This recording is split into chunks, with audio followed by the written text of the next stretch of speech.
Я приветствую вас, дорогие друзья, уважаемые гости и подписчики моего канала. Юрий Дудкин на связи прямо сейчас. Юрий Анатольевич, здравствуйте. Здравствуйте, Александр. Ну Рад что, видеть. взаимно. У нас события бьют ключом, они военные и, конечно, военно-политические, и они действительно заставляют задуматься и, ну, может, наконец-то взвесить, ресурсы сторон, пределы прочности сторон. Этим мы обязательно сегодня займемся, но начать я хочу немного с другого. Чем дальше, тем больше проявляется вот эта дурь войны. Ну, дуристика. Армада. Киевской области, там, возле Бучи, ну, да, ближе к Киеву, к Житомирской трассе. Выставка. Быстро, показательно, там, вручают этому лежащему за решеткой организатору этой выставки. 10 человек погибло, сотни раненых. Ну, это по официальным данным. Понятно, что непонятно до конца, что к чему. Вручают подозрения, все как положено, всех наказать, все. Это все происходит на фоне поменявшегося военного кабинета в Украине. Это все происходит на фоне того, что из себя представляет отношение режима, воюющего к своим же людям, к своим же гражданам, потому что внезапно вскрылось, что в Куриловке как бы попали в склад, все взрывается, люди записывают в соцсетях видео, что приехали военные, собирают оставшиеся боеприпасы, а людям никто не помогает, почти что вишневое. Короче, у нас и в военном смысле вот именно то, за что отвечают командиры, командование, проявляются очень жестокие пороки, очень жестокие с точки зрения халатности, вообще отношения к военному делу на 5-м году войны вещи. Как вы думаете, вот если брать этот аспект поменявшегося главкома, который мы там неделю назад с вами обсуждали, Сырский, Дропатый, поменявшегося вообще кабинета военного и состояние дел в украинской армии, какой комментарий можно дать этому периоду войны с позиции положения дел в ВСУ? Ну, вы все правильно говорите, Саша, но мы же с вами, вы помните, обсуждали эту тему. Смена высшего военного руководства, причем тотальная смена. Там же поменялись все, и командующими направлениями, и командующие родами войск и так далее. Это все сдвинулось, как бы, причем сдвинулось, я бы так сказал, не в лучшую сторону. Почему? Ну, потому что я оценивал и оцениваю, и тогда вам говорил, что уровень, скажем так, знания обстановки Сырского по отношению к Дропатому, это очень большое расстояние. Вот. Дропатый не готов быть главкомом, хотел только, но не готов. Вот. В силу своей малообразованности, я бы так сказал, и знания обстановки. Плюс ко всему, это вынужденное было решение Зеленского, не понимая того, и мы с вами это тоже обсуждали, что это будет на руку Российской Федерации, вот, что в принципе и происходит.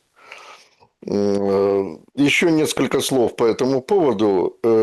Для того, чтобы Дропатый принял дела по фронту, а он огромен,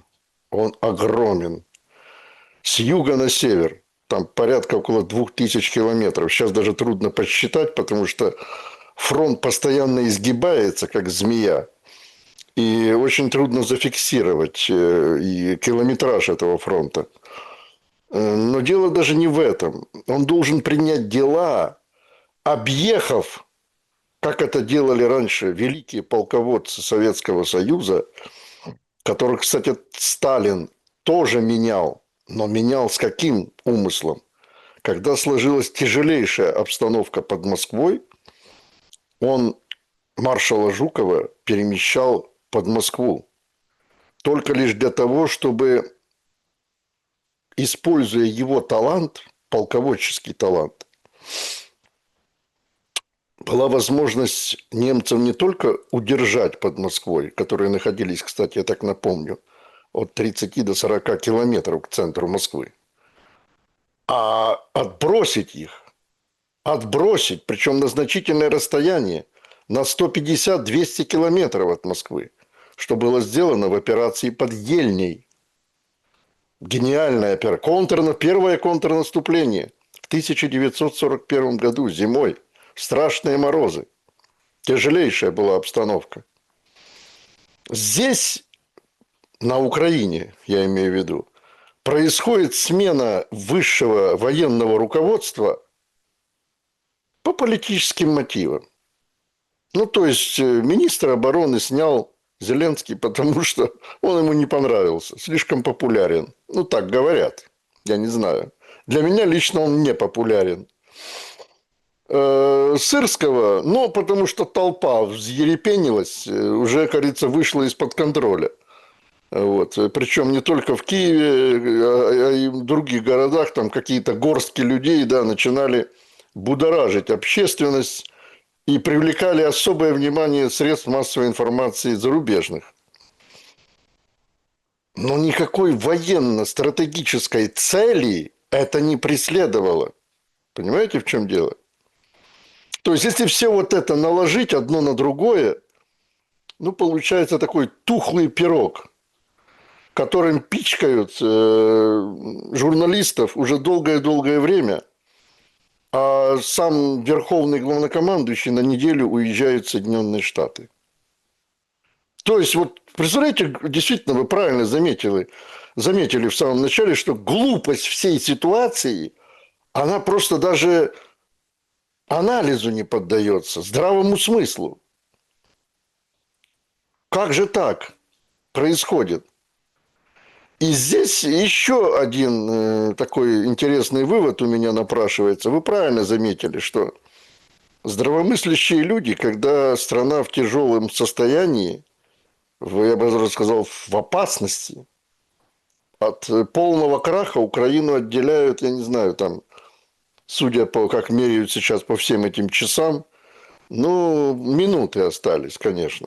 Минут, несмотря на западную помощь. И в этой ситуации действительно, может быть, кто бы из военных, я в первую очередь делаю ставку на этих людей, на людей-практиков, на людей, знающих не только военную ситуацию на фронте, но и знающих настроение украинского народа. Вы думаете, что офицеры не ездят по фронту, по населенным пунктам, не видят, что население Восточной Украины ждет российские войска? Они знают об этом. И они, я уверен, в какой-то степени там по Малинину-Буринину докладывают на высшее руководство в Киев, что с населением ой-ой-ой, как плохо. Там партизанской войны не намечается против Российской Федерации, а скорее наоборот. Против ТЦКшников люди вооружаются, собственных, так сказать, нухеров власти. И вот чтобы это все взвесить, все это привести в какой-то, ну, единый такой меридиан, да, по которому можно было бы выстраивать дальнейшие свои действия, ну, это если бы, конечно, страна была суверенной. Она же не суверенна. Ей же ежедневно спускают какие-то инструкции. Какие-то эти самые эмиссары вот эти вот ездят постоянно либо с США, либо из Европы в Киев. И постоянно наускивают, наращивают вот эту конфронтацию. Не только внутри страны, но и антироссийскую конфронтацию, что одни говорят, особенно со стороны Трампа, нужно прекращать перемирие. Трамп уже выступил сегодня, сказал, вот-вот уже я чувствую, Российская Федерация пойдет на перемирие.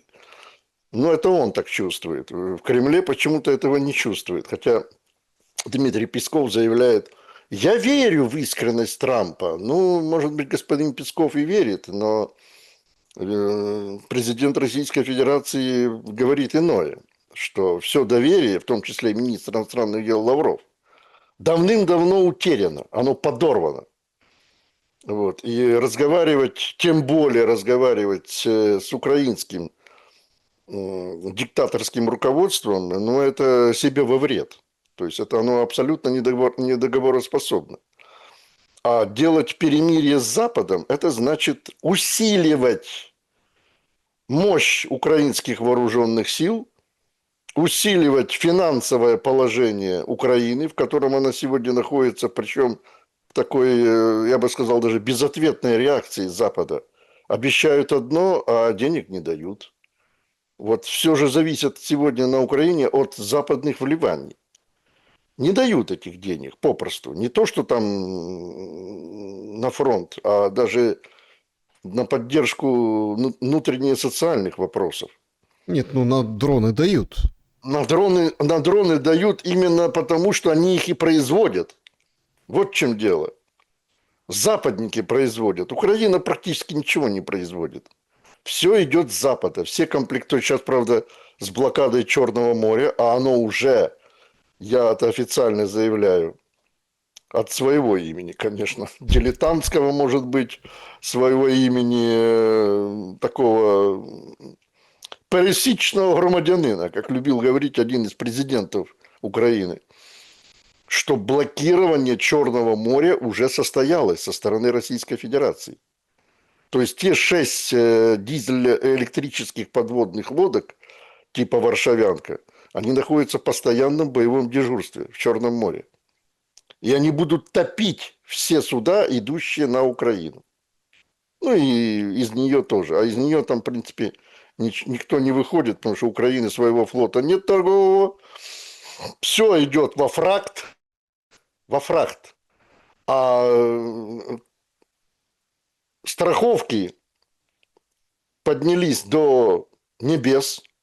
Если Украина хочет фрахтовать какие-то торговые суда, балкеры, сухогрузы и так далее, это уже невыгодно, это заявляют украинские чиновники.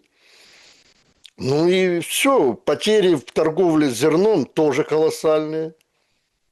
Ну, поэтому я и говорю, что там еще единственное наладом дышит дунайское пароходство, которое тоже добивает уже. То, что Черноморский и Одесса, как портовые гиганты, будут разгромлены в ближайшее время, это уже тоже факт. Поэтому вот оценивая, как вы сказали, положение, да, реальное положение, задаются граждане Украины одним вопросом.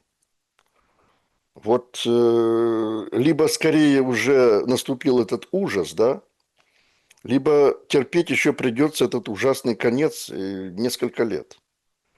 А мне так кажется, что действительно я когда-то негодовал, говорил, что тут действительно надо бы России ускорить темпы наступления, покончив с нацистским режимом на Украине. А теперь я понимаю, что ведь Владимир Путин действительно очень глубоко мыслящий политик. Он понимает, что вся вот эта картинка идиллическая, которую они рисуют по поводу Украины, как Украина страдает и какой герой Зеленский, как раз вот эта затяжная война и то, что творится внутри страны, как раз разрешает эту идеологему Запада об Украине. То есть там такие процессы происходят страшные. В первую очередь с легализацией нацизма. Украина же постепенно превращается в фашистское государство. Просто сейчас об этом не принято говорить. Как мы раньше стеснялись говорить еще в 2020 году, что Украина переходит в политику нацификации. Мы же стеснялись об этом говорить. Что вы, какой нацизм на Украине, что вы. Так тут, пожалуйста, вот уже все легализовано. Не, ну, Уже Юрий Анатольевич, ну, может, вы как бы сгущаете краски. Ну, приехала же американская блогер, магаистка эта, изменившая Да, мнение. продажная. Она же Да. спросила у него, я думала, тут нацисты на нацисте. Он говорит, Ну, мы так не вы нашли на нацисты. кого ссылаться, Александр. Так это Я вас Зеленский говорит, умоляю. Зеленский говорит, мы не нацисты. А, Всё. скажем, мнение того же Илона Маска и Такера Карлсона для вас это не мнение, да? Вот приехала эта шибзанутая девица, которая раньше топила, кстати, за Российскую Федерацию. Ну, надо же говорить до конца уже. Вот. И тут, так сказать, она явила свету колоссального значения информацию, что нет нацистского режима. Но перезахоранивать фашистских коллаборантов, Мельника, Коновальца и прочих, это ли не фашизм? Понимаете? Ну, почему-то долгое время, когда в Пантеоне, в Италии, в Риме лежало тело Бенито Муссолини, да, для того, чтобы не будоражить общественность, вообще считали, ну пусть лежит и лежит там. Зачем его? В конце концов, действительно его убрали, потому что общественность была против строительства самого этого пантеона. То же самое с диктатором Франко.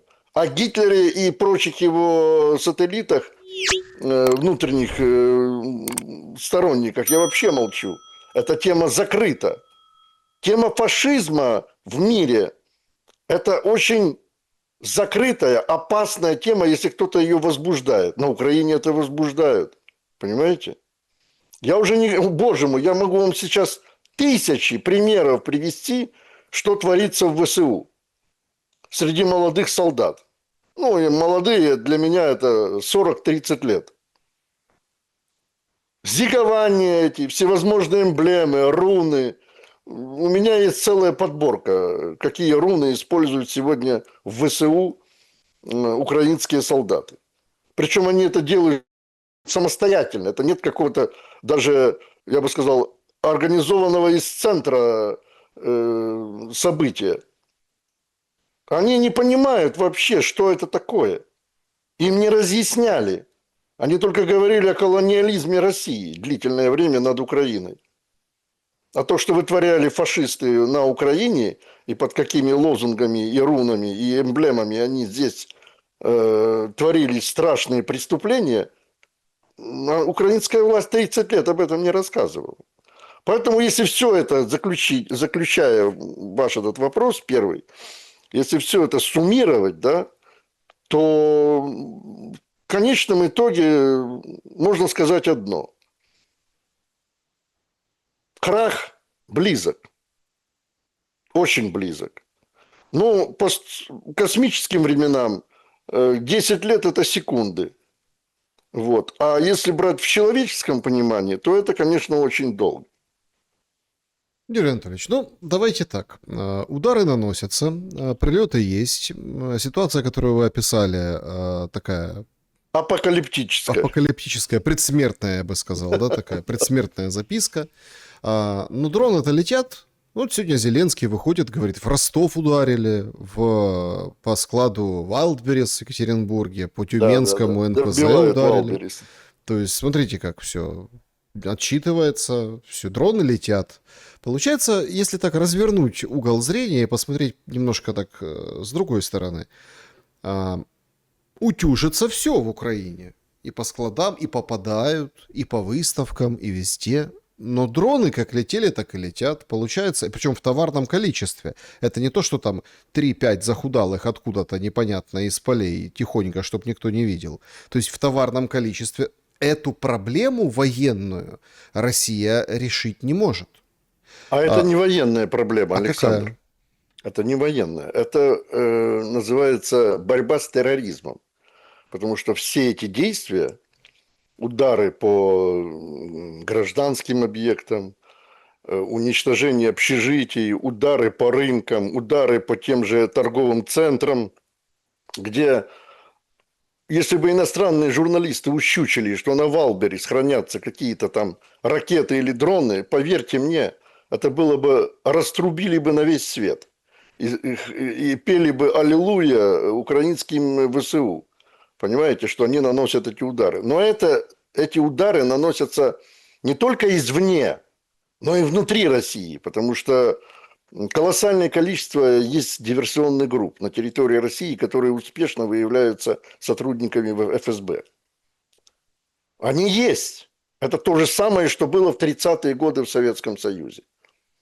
Когда многие там начинают, я сейчас эту тему не буду особенно расшифровывать, о колоссальных репрессиях, то же самое было. Западные разведки покупали советских граждан для того, чтобы они устраивали диверсии.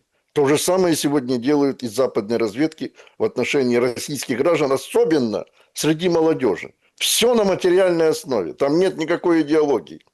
Это самая настоящая диверсионная шпионско-террористическая деятельность. Это, абсолютно никак не связано с военными операциями.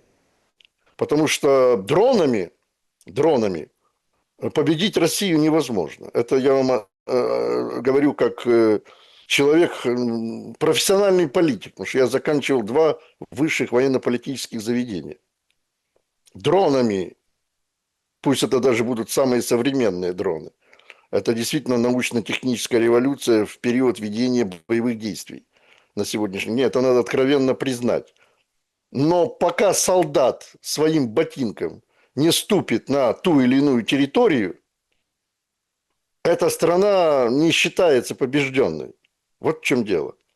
То, что происходит на востоке Украины, это как раз победа российской армии и сдача позиций ВСУ. Потому что солдаты российской армии движутся на запад медленно, но уверенно. Вот в чем разница между нанесением ударов по этому Валбересу, да, который уже пресловутый, его уже там все полощут. Как можно подумать, что если не станет Валбереса, россияне все помрут с голоду. Вот. Ну, смешно же, в конце концов. И с бензином там уже тоже все, Ну, все пропало. с этим Wildberries я добавлю, это, конечно, нечто. Это я, Ну если да, да, честно, да. если сегодня... Ну, понимаете, я делился на днях, вот вчера, позавчера, там, со своими впечатлениями, я вообще поражаюсь степени этой пропаганды, да. Ну да, да. Армия ТВ украинская опубликовала на своей платформе YouTube, ну, чтобы не соврать, там, 8-часовое видео, как горит Wildberries. Я так понимаю, тот еще первый. И знаете, с каким посылом опубликовала? Это тоже ведь требует, ну, теста на вменяемость. Значит, медитация. Медитация. То есть ты себе включаешь, и он у тебя там горит. Там кадры Медитация меняются. кому? Украинским гражданам? Да, понимаете? Медитация. То есть, и ты смотришь, они так, ну, там, горят в России, в Wildberries, тебе хорошо. Причем самое интересное, что все отмахиваются, и никто абсолютно не обращает внимания на состояние этого тыла.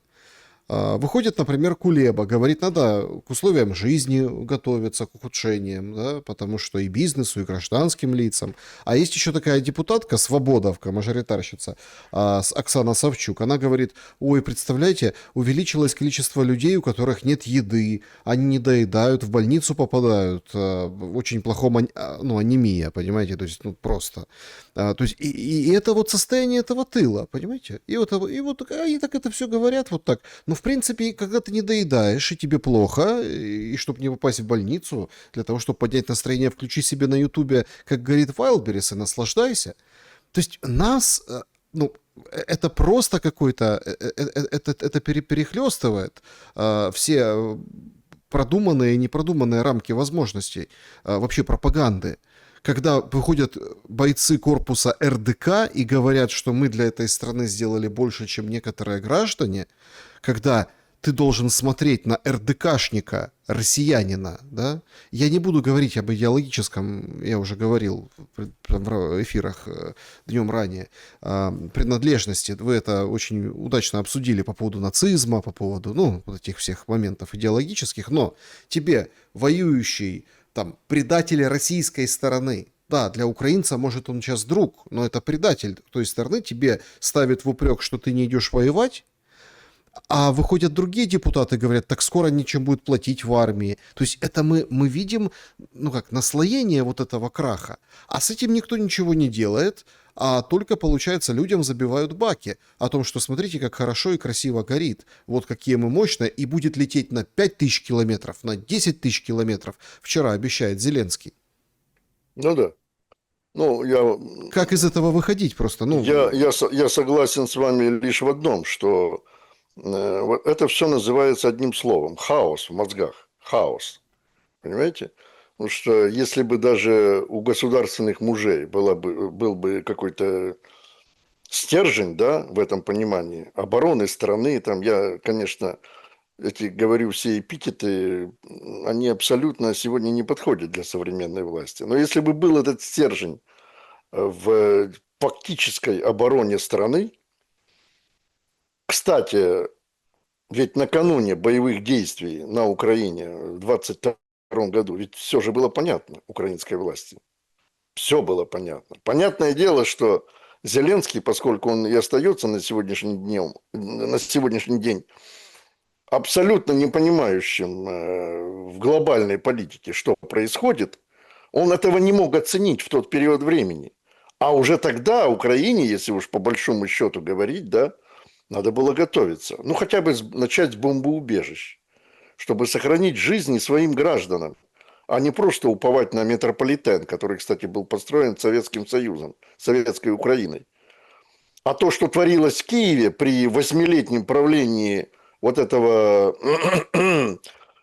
боксера Кличко, который привел в соответствии с уровнем городских гальюнов бомбоубежище. Понимаете? А это, извините меня, называется просто во всем мире гражданская оборона. Вот даже СЭТ, это самое такое мизерное, маленькое, стоящее копейки, да, но имеющее колоссальное значение для общества, для жизни людей. Вот сегодня, например, если взять Швейцарию, да, там ведь каждый гражданин, каждый обеспечен бомбоубежищем. Вот, казалось бы, Швейцария нейтральная страна, хотя она никогда не была нейтральной. В годы войны там прекрасно орудовала гестапо и СС, тайные агенты. А сегодня то же самое. Все в русофобском стиле, ну и так далее. Но считается нейтральной, да? Вот, не входящей ни в какие блоки. Но в вопросе гражданской обороны эта маленькая страна обеспечила себе, так сказать, алиби со стороны населения.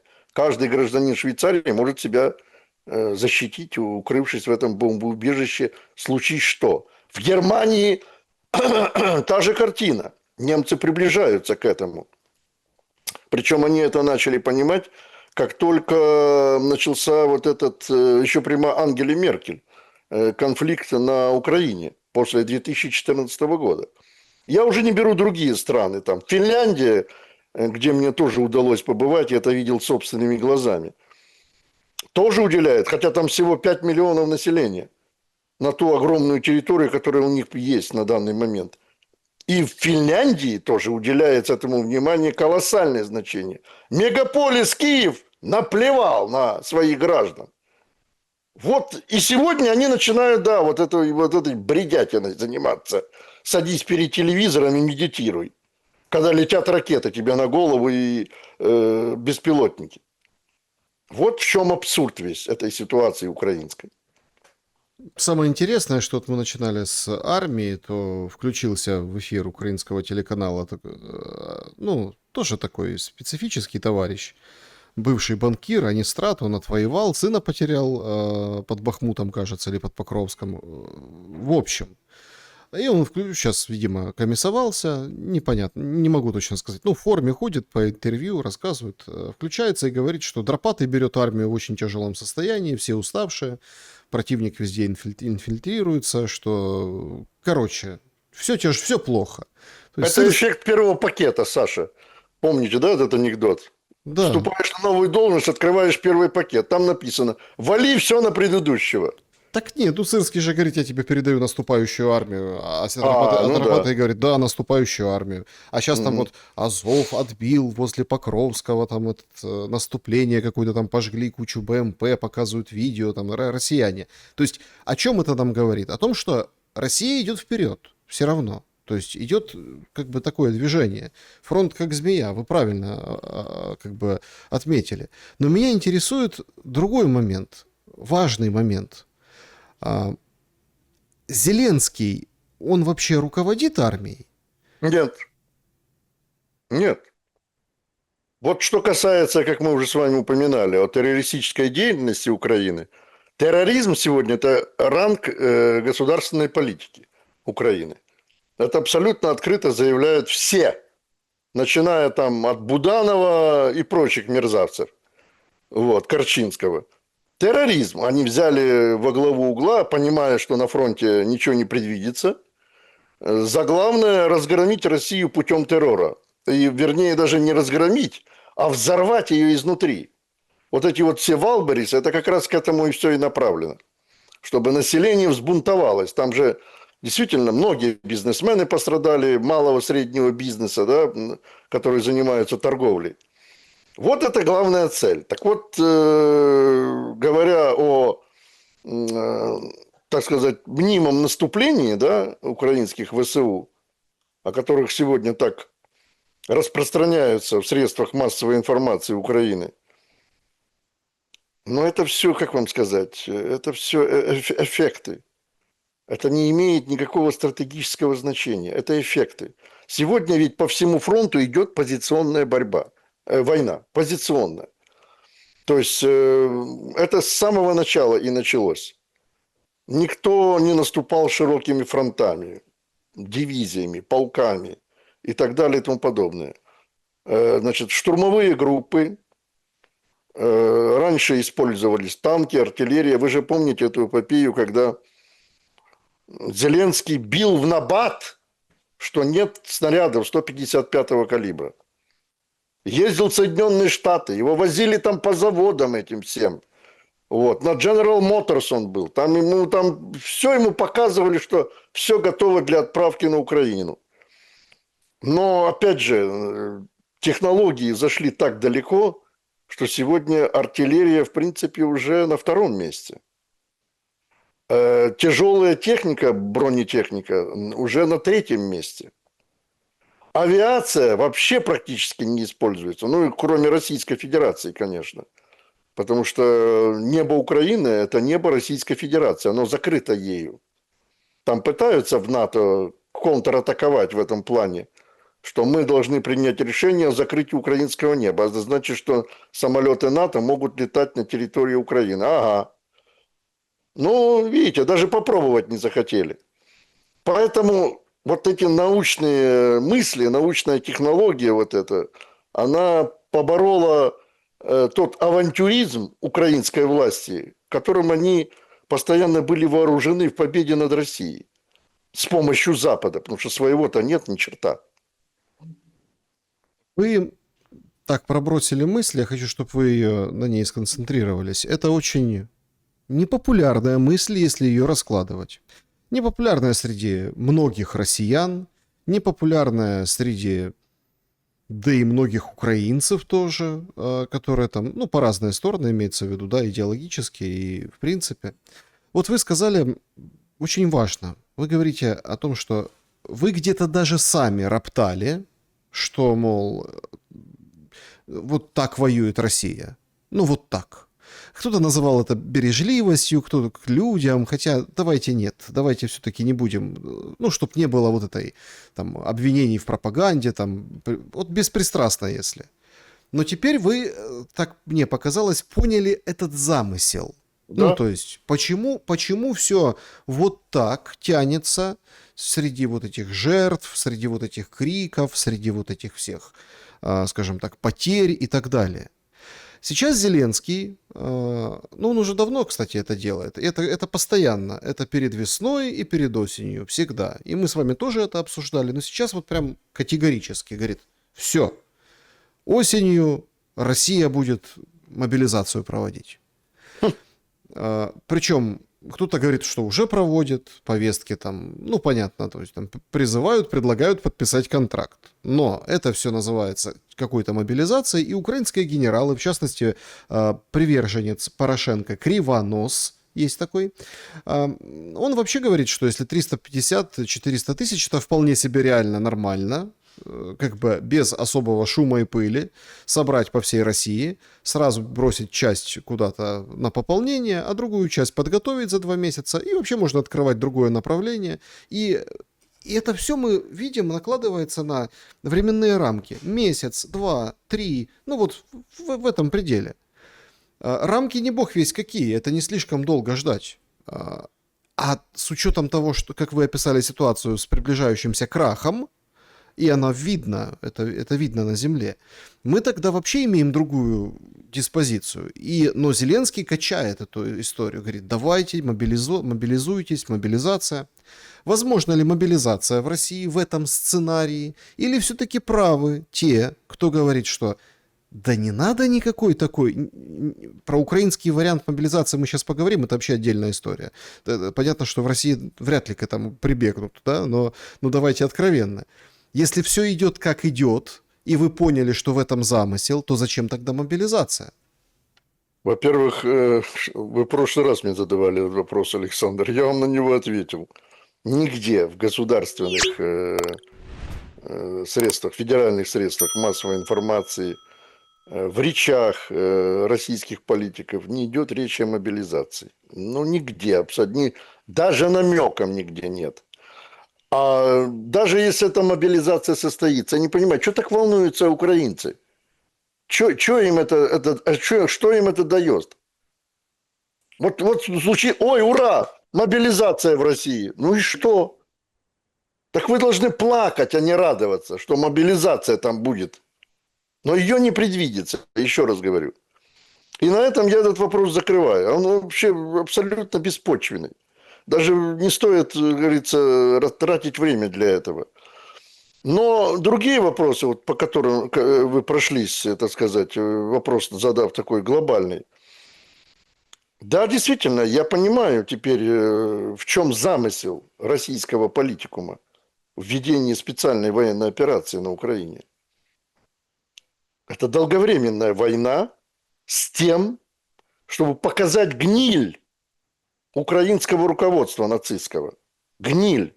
Для чего? Для того, чтобы потом устроить показатель, когда уже все завершится, показательный суд над военными преступниками украинскими, и в том числе, чтобы мир увидел всю пагубность европейских нынешних политиков в том, что они вытворяют. Вот для этого все идет, вот к этому все идет.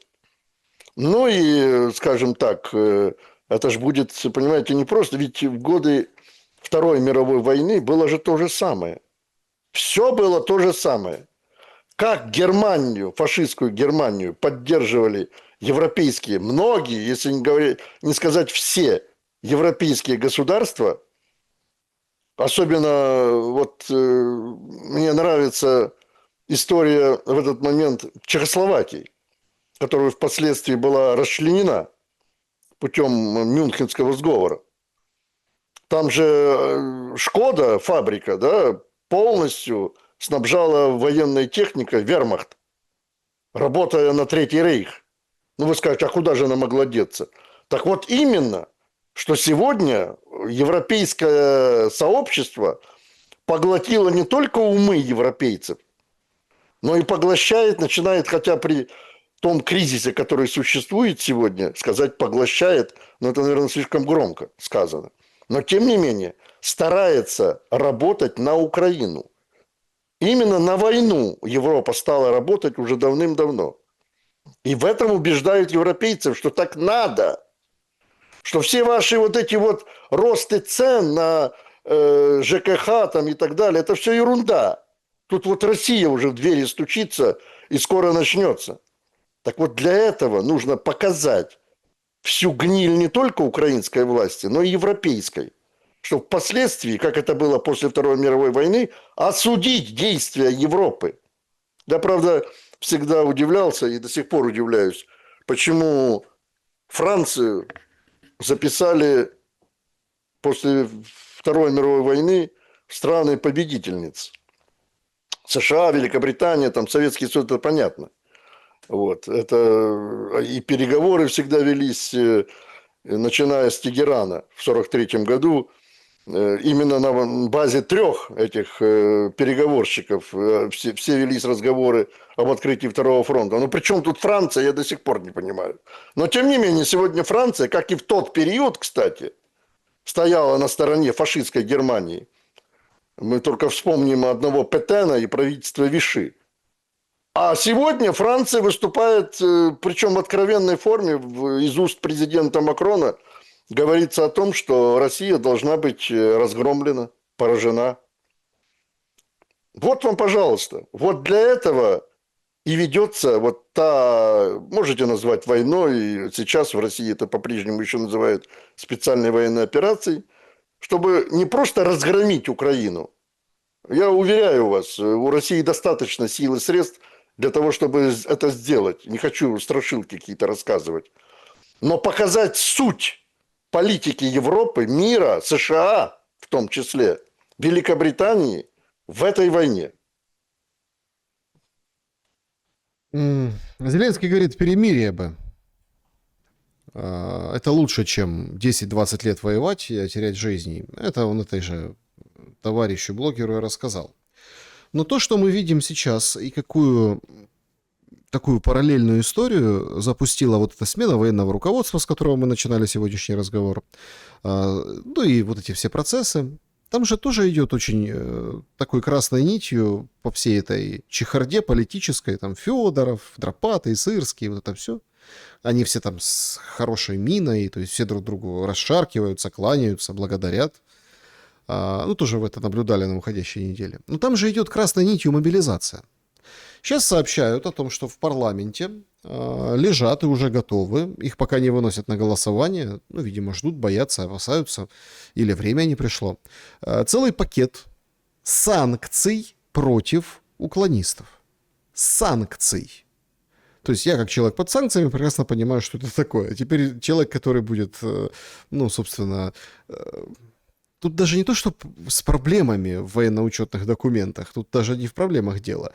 То есть не понравишься ТЦКшнику, это же все очень быстро переписывается. Причем люди уже это все рассказали. И это, знаете, все как бы так закрывают глаза, само собой разумеющееся. Короче, у тебя все нормально с документами, тебя принимают, тебе выписывают, тебе твой военный билет выбрасывают, выписывают новый, в базу тебя по новой вносят, и все, и ты уже как бы ты мясо. Тебя поймали, тебя отправили, за тебя премию получили.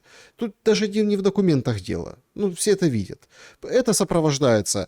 Почему? Вот до сих пор вот такими драками, бунтами. Вот ровно поэтому. Потому что человек, у которого там есть условно какая-то бронь или повод не идти в армию, он говорит, ребята, что вы делаете? И он видит, что с ним делают, начинает сопротивляться, и дай бог, чтоб выжил. И этого никто, ну, скажем так, не цурается. И все об этом говорят, это пытались использовать против Сырского. Но теперь получается, как мы обсудили с вами удары там по Куриловке в Днепропетровской области, по складу, по выставке в Бучанском районе под Киевом, теперь это уже дело Дропатова. Ну, нам же рассказали, что это теперь Дропатово дело. Получается, что и ТЦК, и мобилизация, это тоже сейчас дело уже как бы нового, Дропатова. То есть это вся история, с именем которой, ну, как бы, да, пришел Дропат, и сейчас она с ним как бы и остается, и никуда не девается. Кривой Рог подрезают маршрутку, лбы, ну, в общем, говорят, мы сейчас стекла повыбиваем, всех вытаскивают. Короче, этих случаев уже сейчас очень много. Но все об этом сейчас как-то не особо... Один там лубенец пытается что сказать. Плюс, я вот так вот сказал, да, мы с вами обсудили мобилизацию в России, но заявление Зеленского и вот эти вбросы о том, что сейчас Россия мобилизацию проведет, это же ровно для того, чтобы ничего не делать с этой мобилизацией, Да, которая есть да, сейчас. да. Это же очевидно, это как Да. белый день. А куда идет с такой мобилизацией вот такая новая верхушка и, соответственно, их подчиненные в армии Украины? Вы знаете, я даже хочу похвалить в некоторой степени начало ведения боевых действий в феврале 2022 года. Когда действительно украинская пропагандистская машина, ничего в этом плохого не вижу, повторял и повторяю, пропаганда – это один из элементов проведения своей политики в любом государстве. Это нормально. Так вот, украинская пропагандистская машина в тот период времени работала на износ. И то, что были очереди в военкоматах, это правда. Я это знаю, я это видел. Мало того, для того, чтобы подзадорить немножко, да, население, выдавали же массово огнестрельное оружие. То есть вот вам, пожалуйста, хоть дома, хоть в армии, ну, желательно в армии, пожалуйста, идите. Я же помню прекрасно, как под Киевом, это засвидетельствованный факт, были наспех сформированы полки вот этой, как это правильно называется, не национальная оборона, а как это, Александр, подскажите. Тероборона. Тероборона, да. полки территориальной обороны, люди в гражданской одежде, их даже не успевали переодевать, а может быть и не было во что, выходили в леса и становились, скажем так, там какие-то формировали оборонные объекты, защищать Киев там или там Киевскую область. Но это правда, это было. Было до определенной поры. Когда украинский народ, как всегда с опозданием, конечно, начал понимать суть этой войны. Ну, скажем так, если вы уже назвали Россию агрессором, и это зафиксировано в пересечении российскими войсками украинской границы, есть такое. Зачем вам идеология нацизма внутри страны? Вот объясните мне. Вот я просто не знаю, к кому обратиться с этим вопросом. Может, он просто риторический. Зачем вы, почему вы не взяли героизм советских воинов, украинцев, которые воевали в годы Великой Отечественной войны с фашизмом? Разве это не является примером мужества, стойкости, обороны своей страны против внешнего врага? Ну, если уже так говорить словами патетики. Почему Бандера, который никогда не наносил стратегического поражения немцам в годы Великой Отечественной войны, почему Бандера стал вашим кумиром? Я обращаюсь это к украинской власти. Понимаете, в чем проблема? А дальше пошло-поехало.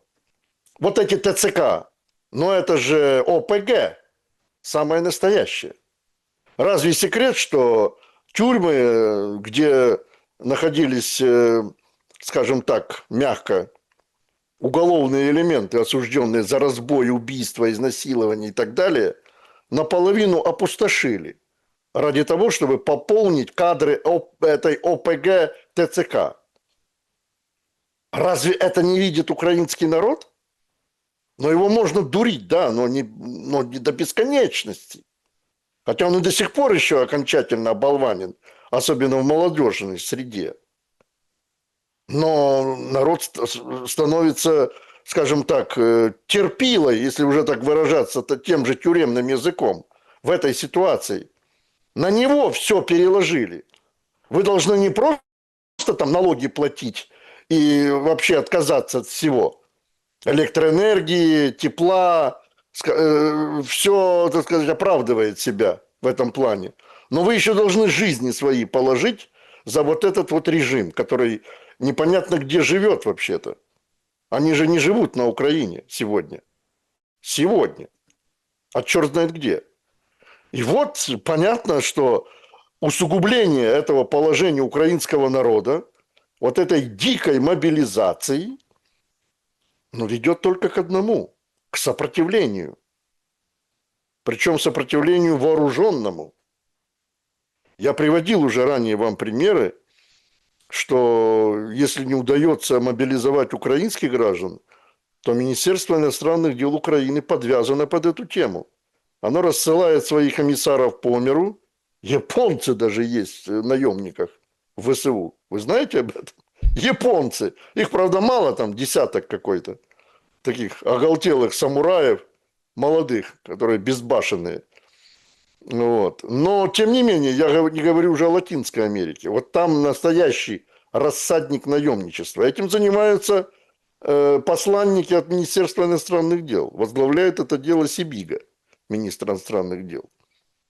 Потому что провальная политика в области мобилизации, дикой мобилизации, я бы сказал, уничтожительной для украинского народа, она уже показала свое лицо. Ну и, естественно, в этом плане, я об этом тоже говорил, у меня есть из моей родной Хмельницкой области достаточно информации, как это все проводится. Я контактирую практически в ежедневном режиме с этими людьми. Люди уходят в леса, их, правда, очень мало. Но они, скажем, наказав того же ТЦКшника, не буду говорить, каким образом, это тянет, конечно, на уголовную статью по нынешним законам Украины, А иначе жить нельзя. Они говорят, если не мы, то нас. Если не мы, то нас. Понимаете? Как нам выживать? Границы закрыты. Мы уехать никуда не можем. Значит, мы будем бороться за свою жизнь. Вот так говорят украинские граждане. Мы понимаем, что творится на востоке Украины сегодня. Они уже наконец-то понимают. Я не знаю, в какой степени они это понимают. Наверное, когда скакали на Майданах, вот, и там пили горилку, на Майдане, то было другое понимание. Особенно закусывая булочками Виктории Нуланд. То было одно понимание. Теперь другое понимание, потому что хлебушек-то тоже заканчиваться может. И свечи тоже не везде можно купить, когда нет электричества. Все идет к этому.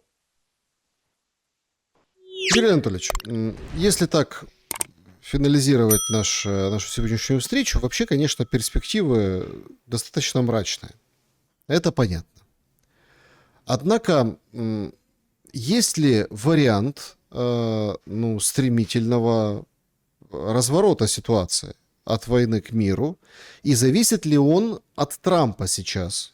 Потому что, во-первых, Зеленский надолго в Америке. Во-вторых, тоже, конечно, тут кощунственно, да, то есть, 48 часов, вчера все спускались в метро, вы упоминали эти, советское метро, да, киевляне. То есть, я уезжаю, но оставляю вас под угрозой расстрела. То есть, понятно, да, логика. Как только угроза, где-то он, а потом срочно приезжает и к завалам несет цветы. Это такой момент. Вот он надолго в Америке. Лавров встретился с Рубио. Песков чего-то ждет от Америки каких-то предложений. Дух Анкориджа, как бы мы его с вами, вы, как бы кто его не хулил, он все-таки, я так понимаю, жив. Может, он при смерти, может, он уже там как бы копыта отбрасывает, но еще не отбросил. И вокруг этого строится политика. Политика, причем, знаете, какая? Не вот эта российско-американская или там российско-украинско-американская, вот в этом формате там переговоров, а мировая. Потому что то, что произошло, это заметил мало кто заметил. Выходит Хексет официально, министр войны, говорит, Россия и Китай помогают Ирану. Все. То есть, как по-солдатски. Его спросили, он ответил в Сенате. Публично. Дальше проходят сутки. Обострение жуткое на Ближнем Востоке. Уже подключились саудиты с хуситами. Те обстреляли, по хуситам стреляли, хуситы перекрывают пролив, тоже бьют по судам. Начинается заваруха серьезная. И выходит Трамп и говорит, у меня с Си Цзиньпином и с Путиным есть личная договоренность, что никакого оружия не будет. У меня сразу, как у журналиста, или как у человека там, наблюдающего, да, возникает простой вопрос. Если у тебя есть личная договоренность по Ирану на уровне лидеров, то что такое Анкоридж? И связаны ли эти вещи сейчас? Именно геополитически. Мы, кажется, заходим, это мало кто понимает, только или там конспирологию, чтобы разводить такую, знаете, напыщенную, или в каких-то там домыслах, в сказках, но мы сейчас реально на пороге того, что и Иран, и Украина будут завязаны в одну игру. Не находите? Я так не думаю, что оно будет завязано в одну игру. Все-таки Украина для США нечто более важное. Нечто более важное, потому что это все-таки европейский континент. На Ближнем Востоке испокон веков, там через год ведутся боевые действия. И это уже, как говорится, вошло в норму. Если не Израиль там начинает эти войны, то начинают их Соединенные Штаты. Это понятно. Украина, Россия – это нечто другое абсолютно. Это, я бы так сказал, та война, куда бы США вообще не соваться. Вот в чем дело. От слова вообще. Вот им там нечего было делать. Но понятное дело, что свой вездесущий демократический нос Соединенные Штаты как совали во все дела мировые, так и суют. Вы спросили, вы задали очень объемный вопрос, но я так по пунктам. Вы начали с того, что возможен ли вообще мир. Он возможен. Почему бы и нет? И об этом говорит российское руководство. И прежде всего дух Анкориджа, о котором вы упомянули, он заключался в том, чтобы признать те территории Украины, которые сегодня находятся уже де-факто являются по Конституции России российскими территориями, признать их и американцев убраться из Украины. Это, кстати, Путин неоднократно заявлял господину Трампу. Что сделал Трамп? Он переключил эту всю войну на Европу под своим контролем. Он же регулярно ездит на сессии Совета НАТО, встречается с европейскими лидерами, хотя ему, кстати, они абсолютно противны. Но, тем не менее, он переключил, якобы выполнив условия Анкориджа. Понимаете? Хитрый такой чувачок. Сейчас он сегодня заявил, что он 4-й раз будет баллотироваться президентом. Вот. Но я думаю, если американцы окончательно сошли с ума и, надев эту кепочку 2028, он считает, что это состоится, то война действительно продлится очень долго. Не только на Украине, но и на Ближнем Востоке. А что касается Зеленского, да, я бы на месте Трампа, ну он же не, опять же, он, как и Зеленский, он не самостоятелен. Вот, казалось бы, кто в этом мире самостоятелен из высшего руководства государства, различных государств? Ну, я уже называл эти цифры и эти государства, я сейчас не буду повторять. Но Трамп же ведь весь подчинен дипстейту. Вот этому военно-промышленному колоссальному зверю, монстру, который постоянно требует заказов. Им нужны заказы на вооружение. Без этого США не выживет. Выполняя эти заказы, они с помощью этих вооружений грабят весь мир. Различным способом. Военным, санкциями, пошлинами и так далее и тому подобное. И Трамп вынужден выполнять это, конечно, не забывая о себе любимом. Вот. Но вы сравнили Зеленского с тем, что он, значит, находится в США, бросив страну. Да, это так, действительно. Я его, например, даже сравниваю с Януковичем. Хотя, конечно, противоположность огромная. Но тот тоже, скотина, бросил страну в самый ответственный момент. В самый ответственный. Когда у него еще были в руках все вооруженные силы, пусть какие-то, никакие, но вооруженные силы, спецслужбы и так далее и тому подобное. Он 5 раз мог уничтожить этот Майдан, арестовать всю верхушку этого заговора нацистского. Но он этого не делал. Он боялся. Он боялся Запада и боялся Россию. В конце концов сбежал в Российскую Федерацию. Причем с помощью ее же. Без нее он бы никуда не проник бы. Его бы настигли и уничтожили. То же самое Зеленский. Он сейчас выигрывает себе время. Время своей политической жизни. Считая, что он сам вообще-то бессмертен. Ошибочное мнение. Так вот, я бы на месте Трампа, если бы он был самостоятельным до конца, арестовал бы Зеленского, как Мадуро. Вот. И вот тогда бы на Украине все остальные крысы, которые подвязаны на эту войну, просто-таки сами сбежали бы. А Украина, как это заявил неоднократно Владимир Путин, в том виде, в котором она есть, могла бы сохраниться, уничтожив нацистский режим и нацистскую идеологию, самое главное. И, конечно, знаете, тут скажут, покрутят пальцем у виска, ну и так вот, если разобраться, сейчас же все носятся с арестом Нетаньяху. Ну, Нетаньяху там же, они же едут по одному поводу, закапывать Грэма. Вот. И все же носятся с этими там... Да. Арестуйте. Так а что? Ну, просто настолько пропитаны пропагандой, вот этим ужасом, мороком, вот это украинцы, особенно внутри, ну, по сути, это ничего не изменится, ну, если так разобраться. Ну, хорошо, будет Стефанчук теперь, там, ИО, структуры останутся, все как бы, ничего, никто, не, то, что разбегутся многие, вы правы, да, то есть побегут, но никто ничего, то есть, ну, не будет, слишком, мы вот уверовали в то, что украинцы имеется в виду, уверовали в то, что им скармливали, понимаете? но ничего не изменится. А политика государства, вот того, что осталось из институтов стержня государственного Украины, резко изменится. И, может быть, кстати, чуть ли не единственный шанс — это взять, принять Зеленского, судить его там, как с Мадуро, там слушания начались, да. Причем интересно, что у Мадуро все шансы выиграть, ну, по закону. Да, по закону, да. По закону США, да. Да, и никто в этом... Причем этому будут способствовать демократы. Вот в чем дело, понимаете? Для того, чтобы выиграть промежуточные выборы, демократы будут способствовать тому, чтобы Мадуро выиграл это судилище. Поэтому, да, вы совершенно правы, Александр. Ну, какие вопросы вы задаете, на такие я и отвечаю. Уж простите. Поэтому есть два, только, еще раз говорю, выхода Украины. Это полный военный крах, уничтожение физически нацистского режима.